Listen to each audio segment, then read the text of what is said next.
So welcome, everyone. I'm very glad that you could join us today. My name is Paula Newcomb, and I'm the Northeast Regional Coordinator of the Indiana State Library's Professional Development Office. I will be the host and question moderator for today's webinar, reaching out to residents who are not yet library users. If you have a question during the webinar, feel free to put them in the chat, and I will ask Jackilyn. So today's presenter is Jackilyn Roseberry. She's the library director of the Fremont Area District Library up in Michigan. So after this webinar has been transcribed, it will be available on the Indiana State Library's archive webinars page. If you are watching an archive recording of this presentation, information on how to obtain your LEU is in the video's description in YouTube. For weekly updates on upcoming trainings and to learn more about what's happening in libraries across the state, please subscribe to the Indiana State Library's e-newsletter, The Wednesday Word, and check out our continuing education website for other professional development opportunities. So let's get started, and I'll also start with that reminder again in the chat. Please change it from hosts and panelists to everyone. So I want to thank you so much for being with us today, Jackilyn, and I will now hand the presentation over to you. Great. Thank you so much, Paula. Can everyone hear me all right? Okay. Well, I'll just jump right in. As Paula said, I'm Jackilyn Roseberry. You can call me Jackie if you'd like. I've been the library director here at Fremont for almost 7 years, and I've been working in public libraries for 13 years now. It felt like a lot when I hit the 10-year mark, and I have surpassed that. I really enjoy public libraries. I really have a passion for marketing and outreach. And I will tell you a little bit of background about how I came to want to even talk about this topic. When I started as the director here in Fremont, we were in need of more funding. And that was something that was told to me before I accepted the position, was that we needed more funding. And in Michigan, we are, I think it's a little different than Indiana. We are funded by public library millage campaigns. So your residents vote on a millage. And we had to go to the ballot and people had to vote whether or not to give us more tax money. And the millage passed by 25 votes. That was it, 25. And of course, 2 of those were me and my husband, but it was just this profound relief that we did it, and also a little scary because it only passed by 25 votes. And my goal for when it comes time to renew that millage is to pass by more than 25. Even if we hit 26, I will be thrilled. And the first thing that I went to my board and I asked for when the millage passed was to make our marketing person full-time because she is only working part-time hours. And they agreed. They added her as a full-time staff member, and I worked with her a lot on improving our outreach. At the time, I would use the word stagnant, and we just kind of kept to ourselves in the library, did our thing, did the same thing on repeat, and continually expected people to come in, and instead they were coming in less and less. I believe that a stagnant library is a dying library. So I wanted to see some positive changes, and I wanted to reach out to the residents who were not yet library users. And then I developed this presentation based on our experiences and what we have gone through over the last 7 years. Some of the expected outcomes today are the ability to identify community partners. You will get inspiration ideas from peer success stories. Hopefully you will have the motivation to experiment. Increased engagement with cross-promoting, identifying ways to partner without footing the bill yourself, identifying your library's strengths and how to market them. I want to take a second to exit out of my presentation for a couple of reasons and show you this video to hopefully kind of get everyone engaged and maybe a chuckle this morning. I know it's a little early. This was a video that we put together a couple of years ago, kind of when putting things like funny reels on Instagram was still a little new at the time. And this was something that our library did for Valentine's Day. It's Valentine's Day. What better way to tell someone you care than by trying a classic library pickup line to use at your discretion? Just never try these on our staff. Is your name Waldo? Because someone like you is hard to find. You make me lose my self-control. Do you have overdue books? Because you are fine. Good thing I have a library card because I'd like to check you out. Can I have your call number? Are you a library book? Because I'd like to return you. Okay, so hopefully everyone got a little chuckle from that. We really enjoyed making that video, and the one at the end was thrown in, of course, as a joke, and the library assistant did not know what he was going to say. So it worked out really well. We got a genuine reaction. And one of the things I wanted to mention with that particular video is that I can be kind of uptight about what we put on social media. I want to make sure that we are not at all offending our patrons or even giving an impression of an offense. So we actually really workshopped, what library pickup lines to use, which were appropriate, and then had volunteer staff members who wanted to do those lines for the video. It worked out really well. We had a lot of positive response, and maybe it's something that you can try and take back as well. The number one thing that I talk about when I say reaching out to library patrons is that you need to get out of the library. If at all possible, if the director can get out, that would be ideal. And that sounds maybe counterintuitive. How can the director run the library if they're not there? And a big part of that is your staff. We are very lucky to have an excellent staff here at the library. I know that if I'm not in the office, I have an assistant director that can help with things. I know that I have department heads that can handle things, and being able to trust them with those day-to-day operations if I need to be out and about in the community. Also knowing when I shouldn't be the one out and maybe I have a staff member that's better suited to attend certain meetings or events, and knowing my staff's strengths and weaknesses as well. Some of the things that I do is I go out and I speak to unlikely groups and those who may not be your regular library users. A couple of the not likely groups that I've spoken to include our local Christian Women's Club. We also have a local Christian Men's Club. I've spoken at both of their meetings multiple times about different library events. I've even talked to them about, the book challenges and the right to read and all of that as well. And that was very well received. So sometimes you might be even a little surprised.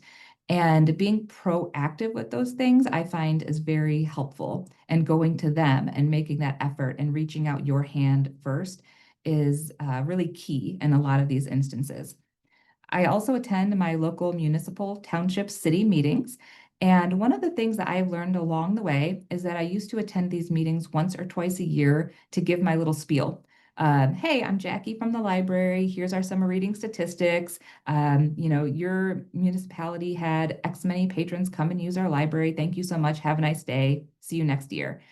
And something I've learned is that if I attend the meeting and I listen and I hear what the residents are saying and what the townships are talking about, that can often give me a lot of really good ideas. It happened once where I was at a township meeting and they announced that their building was going to go through a renovation, and they did not know where they would meet during the renovation process. And of course, my staff joke that I do this when I get excited. I come into their office like, I have an idea. And I started doing this and I said, oh, we have a meeting room. We would love for you to come and have your township board meeting at the library. And a couple of them said, wow, we haven't been to the library in a few years. And that was a really great experience and a partnership where I just sat back and listened to their needs and then found a way for us to help fill that need. I put on here, join a board or two. I could say 3 or 4.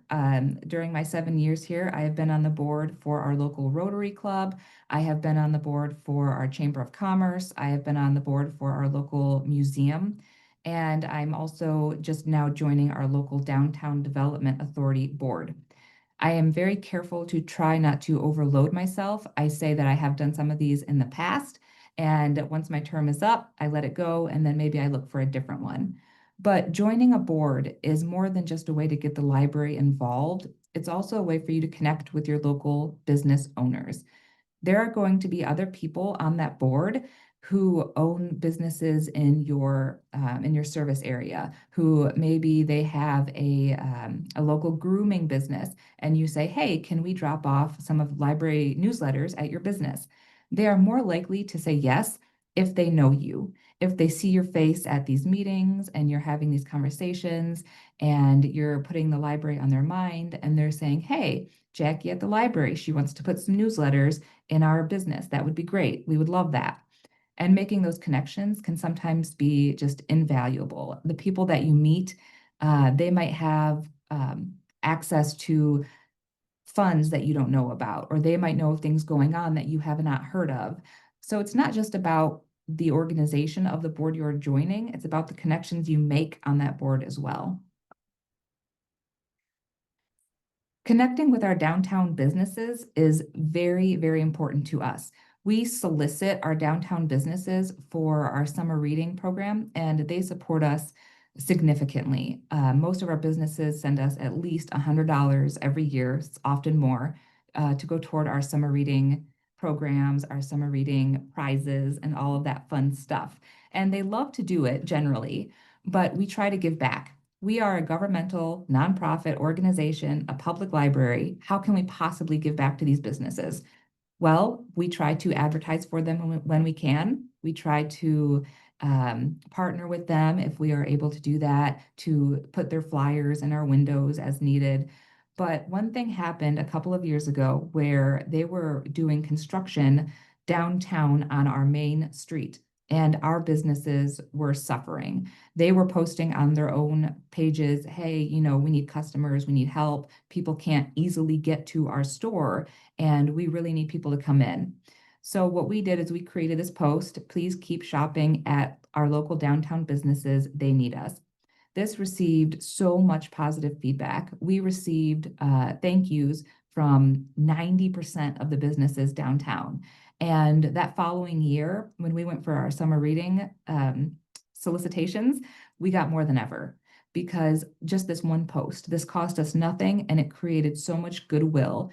And it also showed residents that we are part of this community. We are not a for-profit business, but we're part of this community. When I talk about partnering, I don't mean to step on toes or to duplicate. I mean to really partner. We are kind of blessed and cursed in our area where we have a lot of really cool, unique businesses. We have really cool, unique nonprofits that offer a lot for our community. And there are times when I sit back and think, is the library duplicating these services? We do some programming for all ages with crafts. And I wanted to increase our adult crafting programs because they were previously almost entirely passive. You know, come in whenever you want during the week, take a bookmark home to color. It was very passive craft programming, and I wanted to do it in a more organized way. But right across the street from us, we have a place called the Arts Place, and they do art. And I was afraid that if we offered free adult craft programs, that they would see that as us taking away some of their revenue. So I called them and I said, hey, we want to increase our adult crafting programs. Would you have a problem with this? And my first thought was, hopefully they say, no, you're good. And then if they were concerned, then maybe we could partner. Did the library have funds maybe to purchase some craft supplies from them? Did we have money to maybe pay them to be a presenter of these craft programs? But they asked, what kind of craft programs are you thinking? And we talked about it, and they said, no, we're not worried at all about you stepping on toes. Our crafts are much more high end. They require a kiln. They require glass making tools that you don't have. And we just wanted to make a wreath out of book pages kind of stuff. So because they weren't really on the same level, we were not taking that revenue away from them. But that's just an example of making sure that we don't step on toes and just reach out and talk to those people. And then it turned out that they did have some stuff that they could let us borrow or even have for our craft programs that would help. Always be on the lookout for how the library can get in on something new, fun, or positive happening in your service area. I say this because, again, when I started here, I was really surprised with how stagnant it was. And it really came to light when our local town did their annual parade. and the library has never been in the parade. And it was sort of like what do you mean we're not in the parade? And that became a goal of mine, was to get our library in the parade, whether it was through the friends or the board or the staff, and to motivate the staff to want to do that sort of stuff and to look on how we could get in on those things. Our local nonprofits, they do things like a Tools for Schools event where they hand out backpacks full of school supplies to children who need them. And I reached out, hey, can we have a table at this event? Can we hand out library information at this event? And they were so happy to have us. It was excellent. So I'm always looking for ways to get the library in on these things and see what's popular in your area. What event is going to draw a lot of people, and can the library be there? Another big thing that I believe in is branding. And I will say that I'm not sure if everyone can see me. I think you can in the corner, but I apologize in advance if any of you have a similar logo. But when I started here, we had this little logo, and it looks like a book on fire. And it's a maroon color on kind of a tan background. And I thought that looked pretty scary. I did not like it. I felt like we were putting the books on fire. So one of the first things I did is I asked if we could change the logo. I wanted something that was more positive. We went for this brightly colored, this looks like our building. We have stained glass windows, and it's colorful, and it has the books. And we really love this, but I am big on branding. So one of the first things I did is, hey, if we are going to have a table at these events, we need a tablecloth. It has to have our name. It has to have our logo. That was very important to me. And putting that on everything that we do, all of our bookmarks, all of our newsletters, everything has to be branded. That was a huge step in the right direction, because we were very inconsistent before about what had our logo on it and what did not. And some people, staff members of this library, were like, do we even have a logo? What is our logo? And that was a big red flag. So getting a logo and doing that branding is very important. I will quickly mention that also mission and vision statements are important, having goals for your organization, a quick elevator speech for your staff. That's all important things as well. But definitely having something with your library name and image, super important on all the things you hand out, as well as your library's website and telephone number. Cross-marketing will get your library on the radar of people who might not have visited the library recently or ever. I talked about kind of having a seat at the table. I like to say that the library should have a seat at every table. And when I was on the chamber board here in Fremont, there was a discussion at one of the meetings.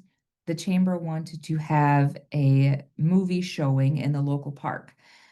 The director of the chamber said, I have no clue about any sort of licensing. So afterward, I went to her and I said, hey, I can help you with this. And I was able to get the license through the library's licensing partner.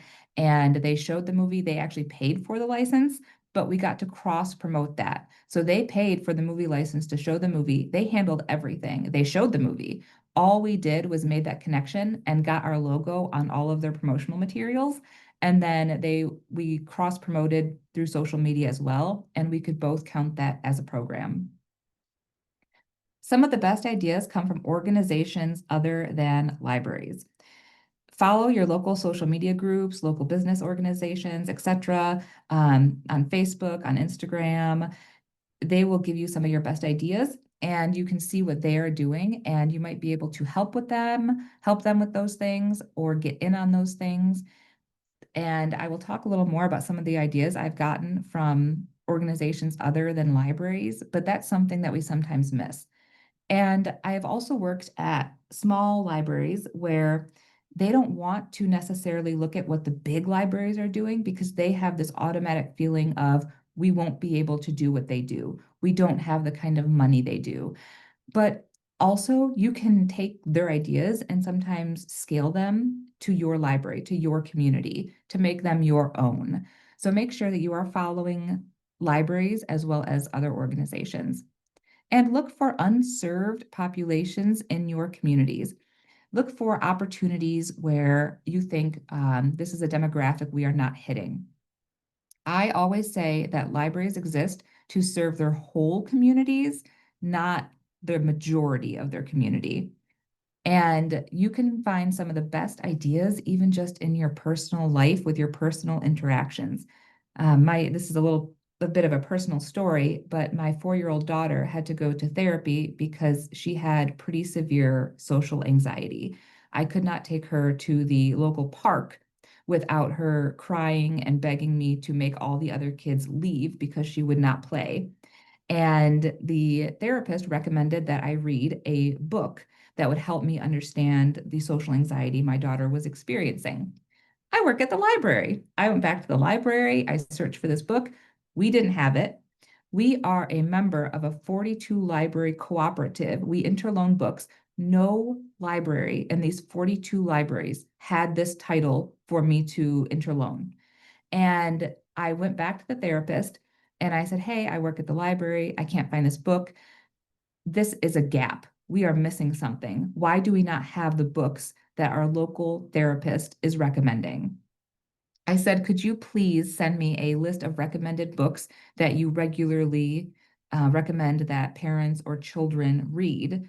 And she was so excited. She sent me a list. She sent me an Amazon page. It was wonderful. And I'm currently working on cataloging these books over here and getting um, a special location code for them to get them set up as a sort of self-help therapy section in our library because this was a gap. We were missing these people.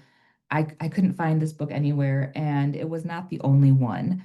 When I went through the list that she gave me, out of these 42 libraries, they were missing most of these books. So this was a really excellent way for us to partner with an organization. We didn't have to spend any extra money because I have an allocated book buying budget. And also, this was a demographic that we were not previously hitting. Now that therapist is able to say, hey, I recommend that you read this book and you can find it at the library. We are literally a block away from this therapist's office. So this was a really good, easy, quick partnership. And it was something that I thought of because my daughter went to therapy, and that was a demographic in our community that we were underserving. Always be listening for how your library may be able to fill a need. What does your library have to offer that may be unique? One thing that we have here at our library in abundance is space. I mentioned that we were able to offer to a township that they could use our meeting room.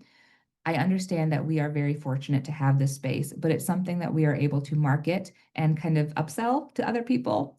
We have 5 individual study rooms. We have 2 different meeting rooms. One is large, one is smaller. And so being able to say to people, hey, you can come do your virtual job interview in our library. You know, you can come have your business meeting. You can do your depositions. We have space. Your Girl Scout club can meet here. That is invaluable. Maybe you have resources, technology, knowledge. You can make other connections. You might have the funds. This might be unique, but some libraries have funding to help support other organizations' programs and be able to partner with that. Sometimes they might need your staff, and other times we have unused items. A local organization was talking about buying a podium, and a little light bulb went off in my head. We've had a podium sitting in a closet here for 10 years collecting dust. And I said, hey, you can have our podium. It was in perfect condition, nothing wrong with it. We just didn't use it. And they were so excited to come in and pick that up. And they will remember that. They know that the library helped them and offered, and that goes a long way. So whatever you have in your library that might be unique or something that you can share, keep that in your back pocket and try to market those things. I'm throwing a lot of information at you very fast, so I want to break it down where we take it one step at a time. Step 1 is to be at the table. This can be virtual. And what I mean is maybe you're just creeping on their social media pages behind the scenes and you see that there's something they are doing that you can help with or join in on. Maybe there's something that you can add to whatever they're doing. but you'll never know if you're not at the table. Join that board, go to that meeting, creep on their social media pages, and see what's going on in your community. And then you see a need that needs to be filled. When you see that need, reach out and be specific. And I can go back to my example of when the chamber wanted to show the movie in the park. I reached out and I said, hey, the library can help with this. We have movie licensing. I know people that I can email. We have a rep and I can get some pricing to you. They were very excited. Yeah, that sounds great. Then I followed up. That is extremely important. Maybe you're just making a quick connection and you're saying, hey, you need a meeting room? We have a meeting room. Check out the library. And then you leave and it just drops. They never follow up. You never follow up. Everyone forgets about it. That's usually where things get dropped after step 3.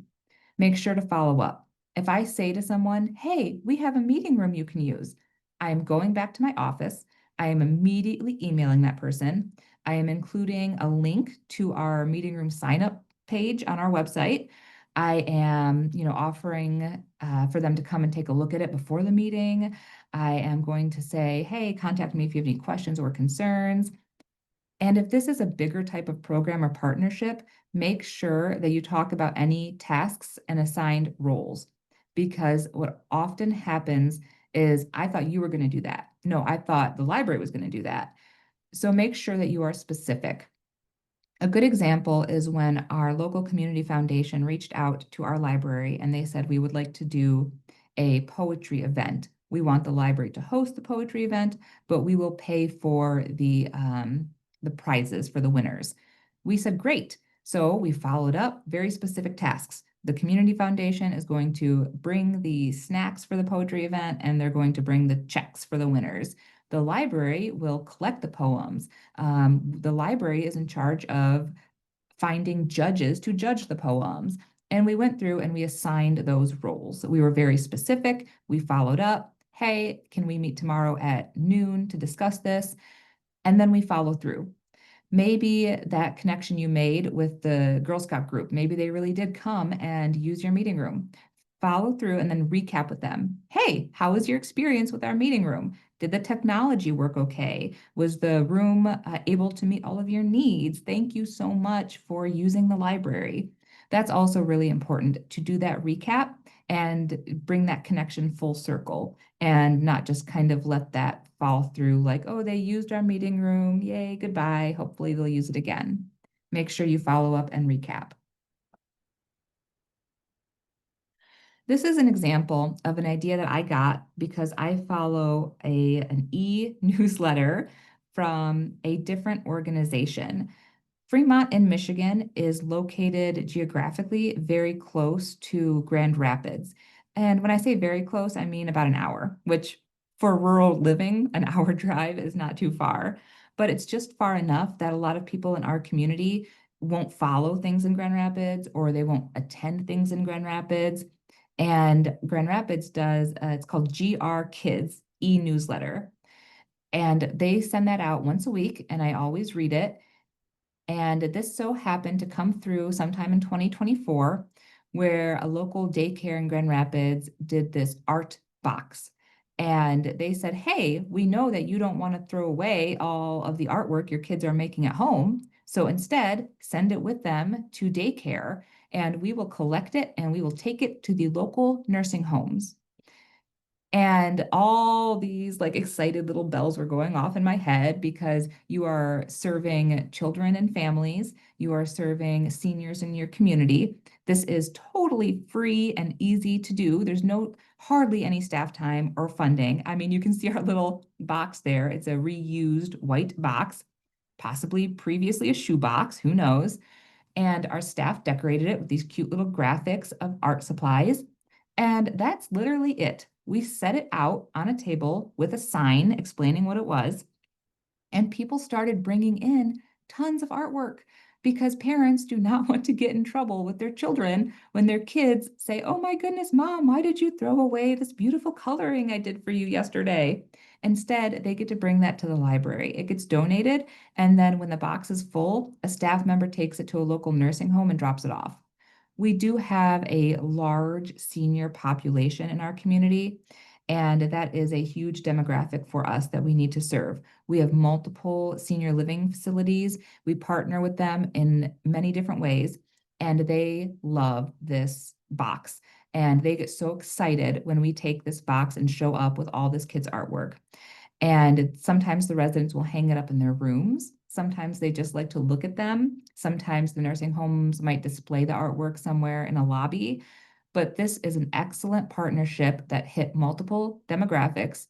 Again, minimal time, minimal expense, and it was extremely well received. People love this idea.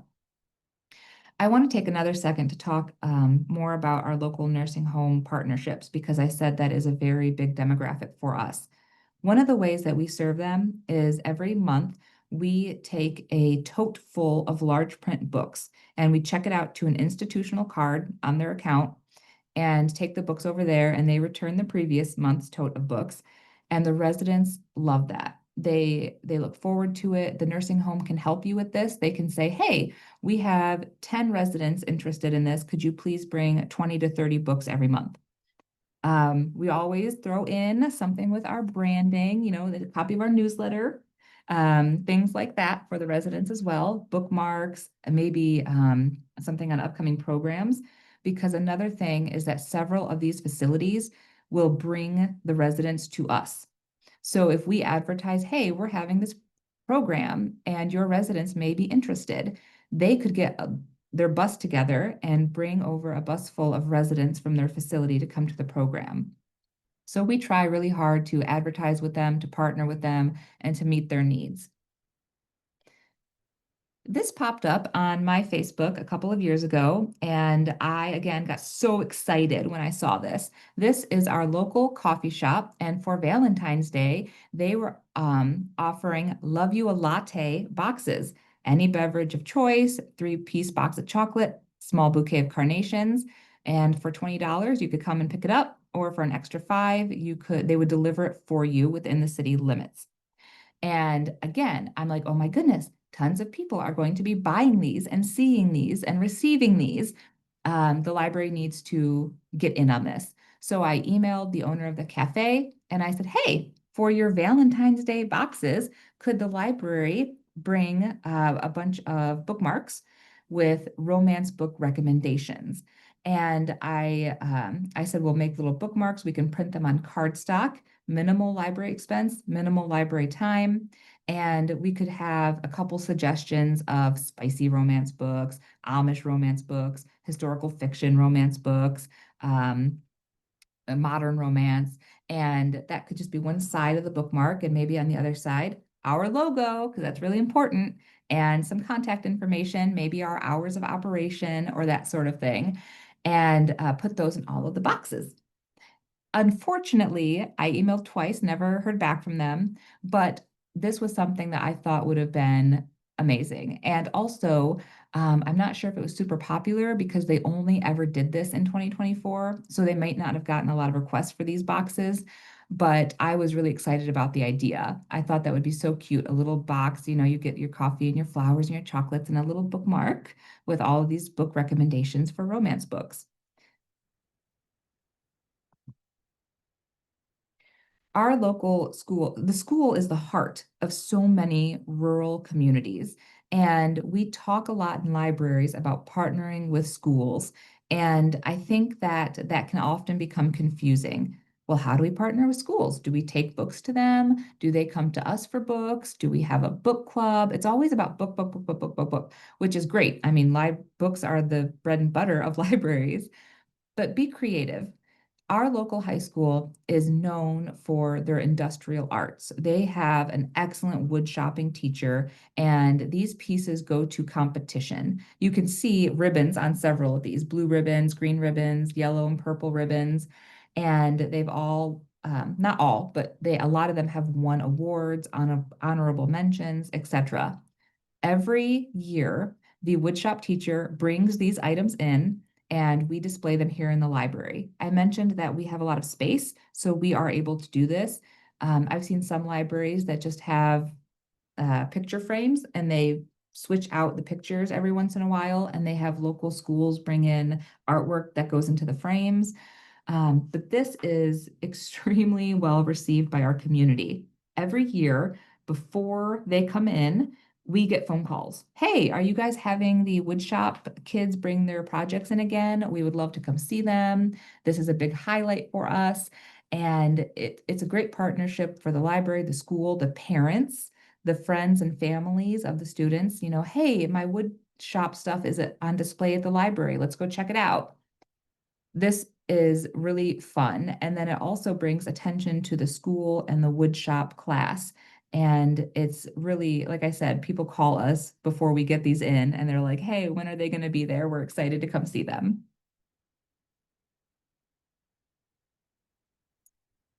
So I like to do a lot of stuff. I get very excited. I have ADHD and I have all these ideas, and I like to, whatever other libraries are doing, and I think, oh my goodness, that looks so fun. I want to do it too. Well, one year, a ton of libraries in our area came out with a carved pumpkin or painted pumpkin contest amongst their staff. Staff at all these different libraries were carving or painting pumpkins and then having their patrons vote on which one is the favorite. And it was too late by the time I saw these for us to copy it. So I said, why can't we do something for the holidays? Our library is large. We have a lot of space. So each department in our library chose a door or a window to decorate, and it was a holiday theme. So every department picked a holiday themed display and they created it. I did a lot funding for them to buy some supplies, and each one of these were very unique and they tried to keep them private from each other. The staff had so much fun. I really want to emphasize that. Your staff and their attitudes is everything for all of this, for all the marketing and all the outreach.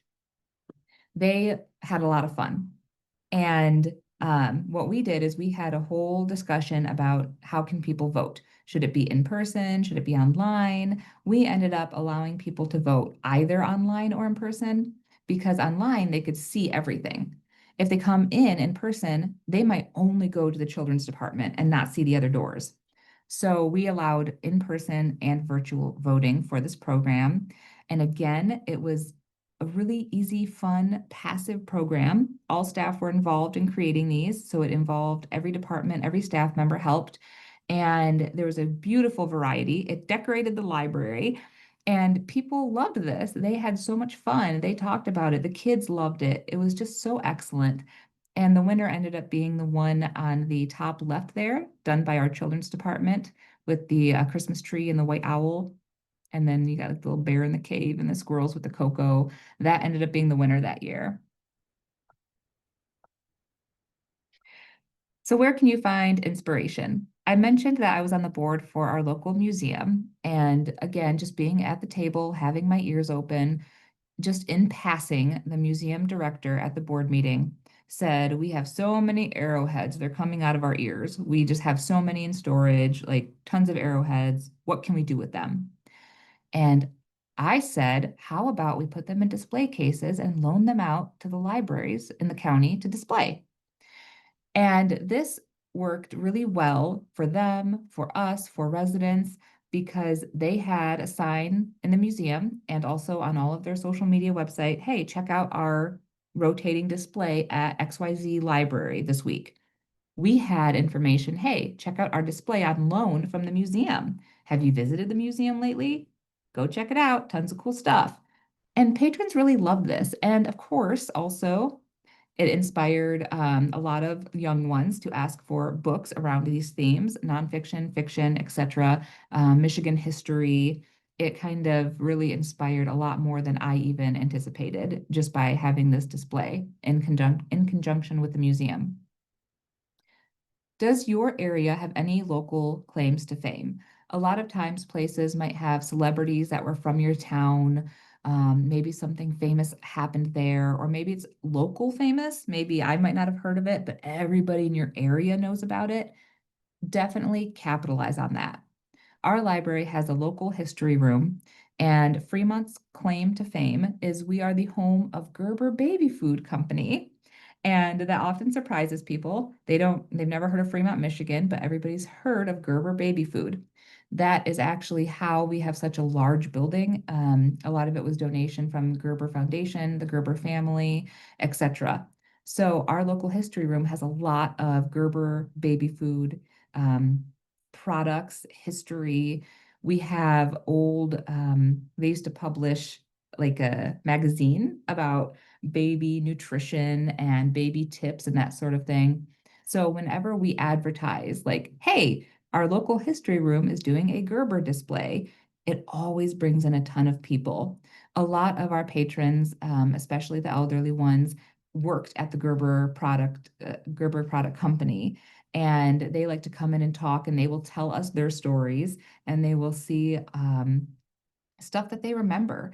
It's a really, really great way, again, to bring in those people who might not have visited the library in a while, if you are doing something special that excites them and makes them feel special. Look at your school clubs.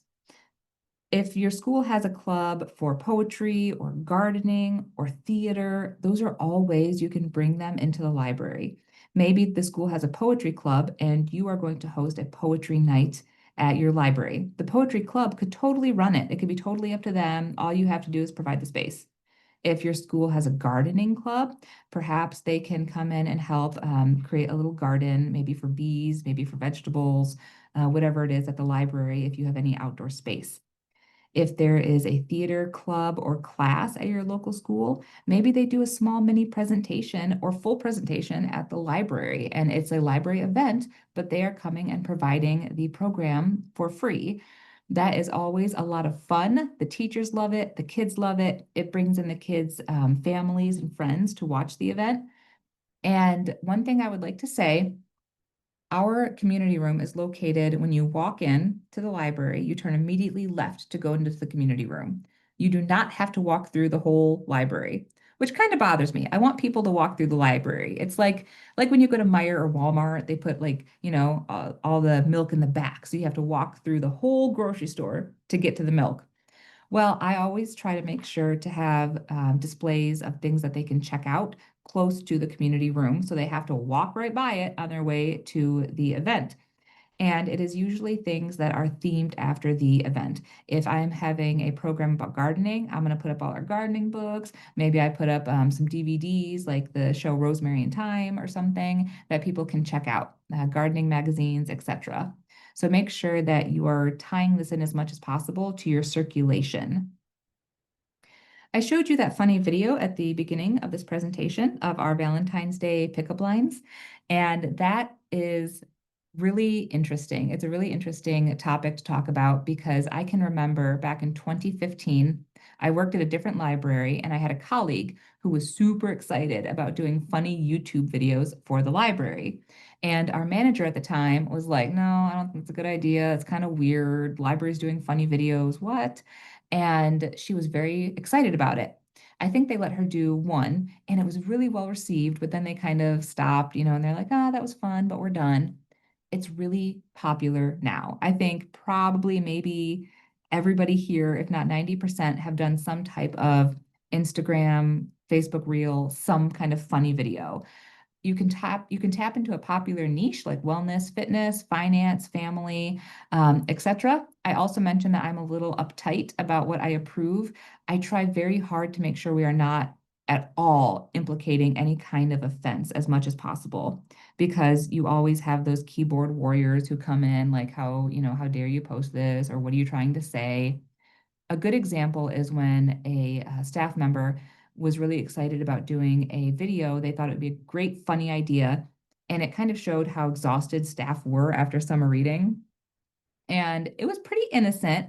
And they were surprised when I said no, but I said, I really don't want any negative feeling of, the library is exhausted by us. Maybe I shouldn't sign up for summer reading. I'm creating more work for them. I didn't want that to be any sort of feeling. And maybe it would not have been, but again, I'm a little uptight. So I always make sure to approve those things beforehand. I had a director once say, if something goes wrong, it's going to be my face on the news, not yours. And I always remembered that. So you're thinking, okay, these are great ideas. They're pretty cheap. What if we do have money we can spend? Number one thing is physical mailers. If you can afford to send out your whole newsletter a couple times a year, or maybe just little postcards, do it. We received a ton of positive feedback when we started mailing our library newsletter. We only mail it twice a year because it's expensive.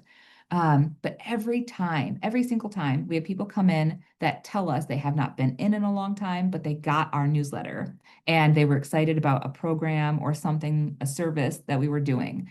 It works really well. I have an article in the newsletter every publication. It has my picture on it. And I will be stopped in the grocery store by total strangers telling me that they saw our newsletter in their mailbox and they're so excited because they didn't know the library offered this ASL defined and they're learning sign language now.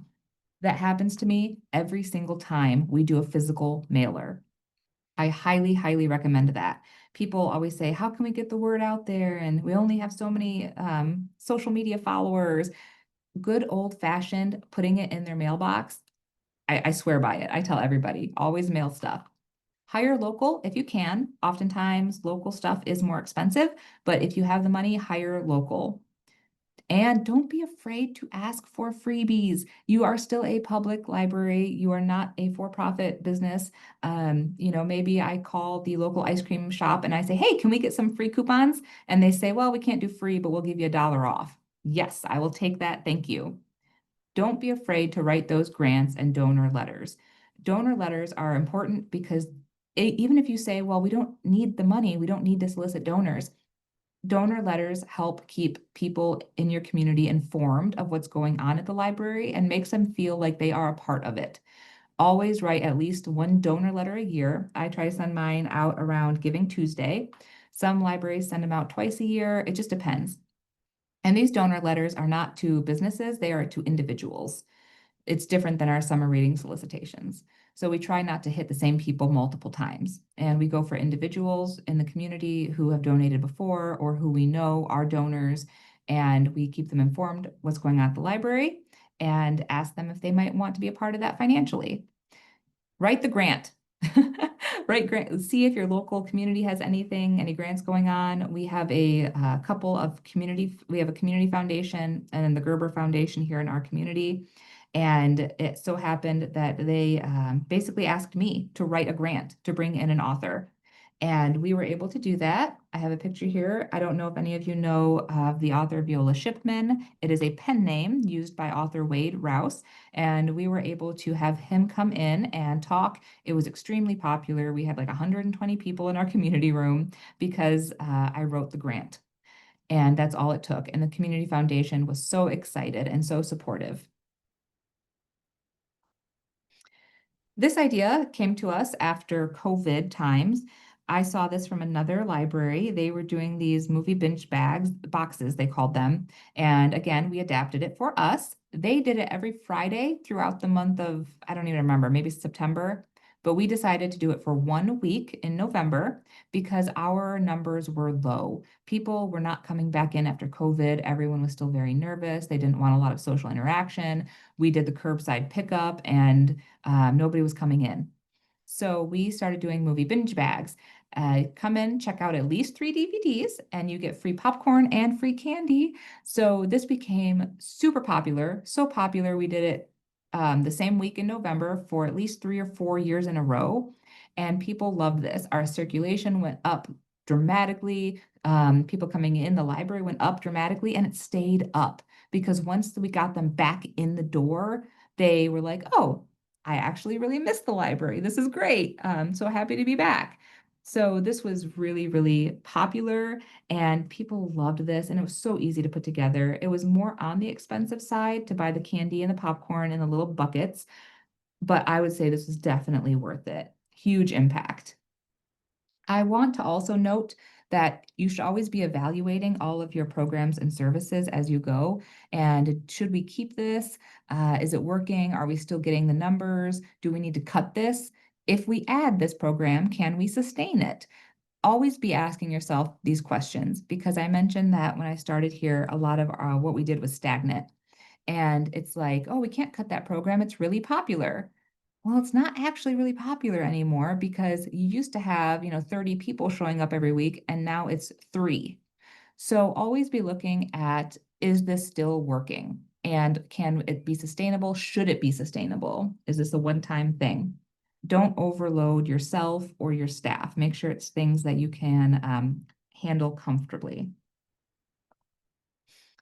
What's the most important thing? I've talked a lot about all the be at the table, follow up, talk to people, listen, program, services. Have a mindset of service. Your staff, your board, your friends, your volunteers, all of them should have a mindset of service. I use this example a lot, but one thing, when I first started here, I got very excited. I thought an easy, quick thing we could implement was coffee. Brilliant, right? Coffee. If somebody says free coffee, I am there. So I said, hey, can we do coffee?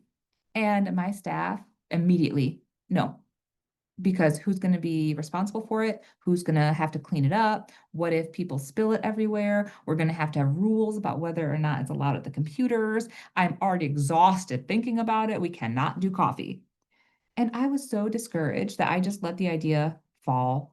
And it really kind of crushed me that my staff were so worried about, you know, who was going to be responsible for it, and what if people spilled it, and could it ruin the computers and the books if people have coffee by them?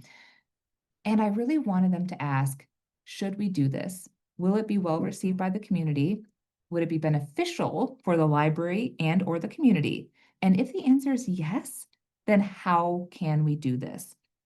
About 3 years after that, we had a little bit of turnover. Some people retired. We had new staff. We expanded our staff because we got super busy. And I had a new staff member come to me and say, hey, I want to do coffee. And instead of being like, yeah, I wanted to do coffee for a long time, I said, what a great idea. That would be lovely. Please do that. And now we have a coffee cart available every day. And we created this whole seating area around the coffee cart. Every day when I walk through reference, we have people sitting at this couch and these chairs, and they are reading the newspaper. They are working on a puzzle with their coffee. So having that mindset of, will this be well received? And it's always fun when the patrons come in and they're like, I just came in for the coffee. And I always hope they're joking, but also if they did just come in for the coffee, then the coffee did its job. So that is what I always say. You have to have a mindset of service. None of us probably got into the library field for the money, right? It's for the service. We are giving back to the community. We are supporting our community. We want to create this welcoming third space. And to keep that at the forefront and to serve our community is the most important thing that I hope to impart to all of you today. If there are any questions, I'm not sure if any popped up through the chat. I know Paula was monitoring. I am happy to answer. And also my contact information is available. Happy to make any connections. Yeah, we don't have questions, but man, people have really been sharing a lot of information with each other. That's been awesome. Great. Thank you so much. I'll also put the contact in the chat. So yeah, we've got a lot of people saying wonderful resources of ideas, and this was great. And they say thank you so much. Absolutely. Thank you so much for having me.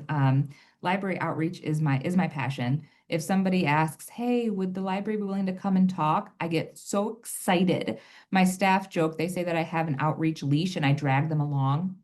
I'm very extroverted. I love to talk to people, and I just drag them with me.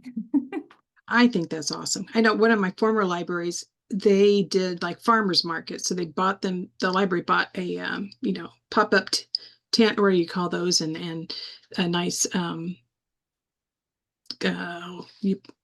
tablecloth with their logo on it. So they were out there out there in different events in the community. So that's amazing to do that.